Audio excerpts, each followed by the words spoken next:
નમસ્તે મિત્રો, સ્વાગત છે તમારું આપણી યુટ્યુબ ચેનલમાં. અને આજે આપણે લઈને આવ્યા છીએ ખૂબ જ મહત્વની અને અગત્યની જાહેરાત વિશે માહિતી.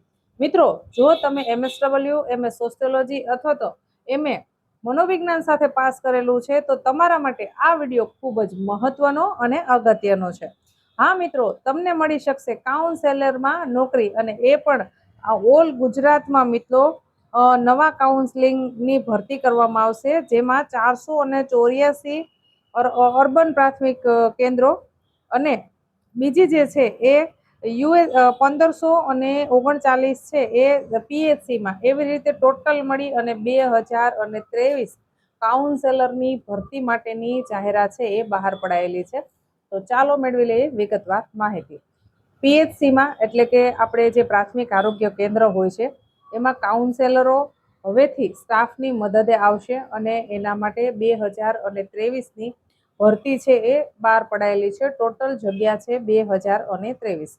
આરોગ્ય અને પરિવાર કલ્યાણ વિભાગ અંતર્ગત પ્રાથમિક આરોગ્ય કેન્દ્ર અને અર્બન સેન્ટર છે કે જેમાં ટોટલ 2023 જગ્યાઓ માટે ભરતી કરાશે, જેમાં મહિને તમને 20,000 રૂપિયા પગાર ચૂકવવામાં આવશે.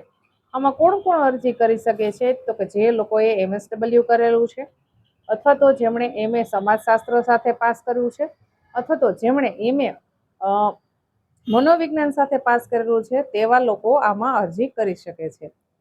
હેલ્થમાં આ ભરતી છે, જેમાં તમારે જે હેલ્થનો જે સ્ટાફ છે એને મદદ કરવાની છે. આપણે સૌ જાણીએ છીએ કે NCD છે, પછી RNTC છે, તો તેમાં કાઉન્સેલર હોય જ છે. તેવી જ રીતે હેલ્થ ડિપાર્ટમેન્ટમાં TB વિભાગમાં પણ કાઉન્સેલર છે, તો તેવી રીતે હેલ્થ ડિપાર્ટમેન્ટમાં આ ભરતી કરવામાં આવશે. 11 માસના કરાર આધારિત આ ભરતી છે, જેને આઉટસોર્સિંગ એજન્સીને કોન્ટ્રાક્ટ આપી અને ભરતી કરવામાં આવશે.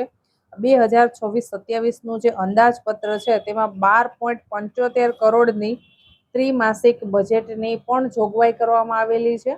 અને આના અંદર જે કાઉન્સેલરની નિમણૂક થશે તેમને મહિને 20,000 રૂપિયા પગારનું મહેનતાણું ચૂકવવામાં આવશે, જે લઘુત્તમ વેતન ધારાના નિયમોને આધીન રહેશે. આ કર્મચારી જે તે આરોગ્ય કેન્દ્ર ખાતે પ્રાથમિક કાઉન્સેલિંગ કરવાનું રહેશે.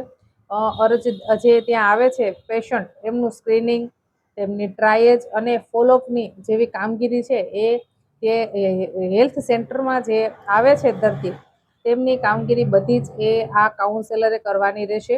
રોગની ગંભીરતાને ધ્યાનમાં રાખી અને તેનું વર્ગીકરણ કરવું, તેને શું ડાયટ લેવી, શું ડાયટ ન લેવી, શું કાળજી રાખવી, શું કાળજી ન રાખવી, આ બધી જ માહિતી છે એ હેલ્થ કાઉન્સેલર છે તેમણે આપવાની રહેશે.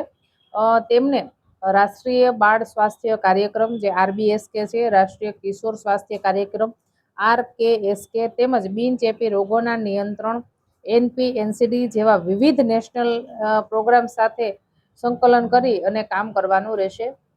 મિત્રો, આ ખૂબ સારી માહિતી છે. કાઉન્સેલરોની હવે આતુરતાનો અંત આવ્યો છે, અને 2023 નવી જગ્યાઓ માટે આ છે એ ભરતીની જાહેરાત બહાર પડાઈ છે. ટૂંક જ સમયમાં આની જાહેરાત બહાર પડાશે. એટલે જે લોકો કાઉન્સેલિંગ ફિલ્ડમાં પોતાનું કેરિયર આગળ વધારવા માંગે છે તે લોકો માટે આ સુવર્ણ તક છે. આશા રાખું છું કે તમને આ માહિતી પસંદ આવી હશે. જો માહિતી પસંદ આવી હોય તો વિડીયોને લાઈક કરો. હજી સુધી આપણી રત્નોત્તર યુટ્યુબ ચેનલને સબસ્ક્રાઈબ નથી કરી તો ચેનલને સબસ્ક્રાઈબ કરી લેવા વિનંતી. અવનવી સરકારી નોકરી, પ્રાઇવેટ નોકરી તથા ગુજરાત સરકાર દ્વારા આયોજિત વિવિધ જિલ્લાના ભરતી મેળાની માહિતી મેળવવા માટે આજે જ આપણી યુટ્યુબ ચેનલને કરી લેશો સબસ્ક્રાઈબ. ધન્યવાદ.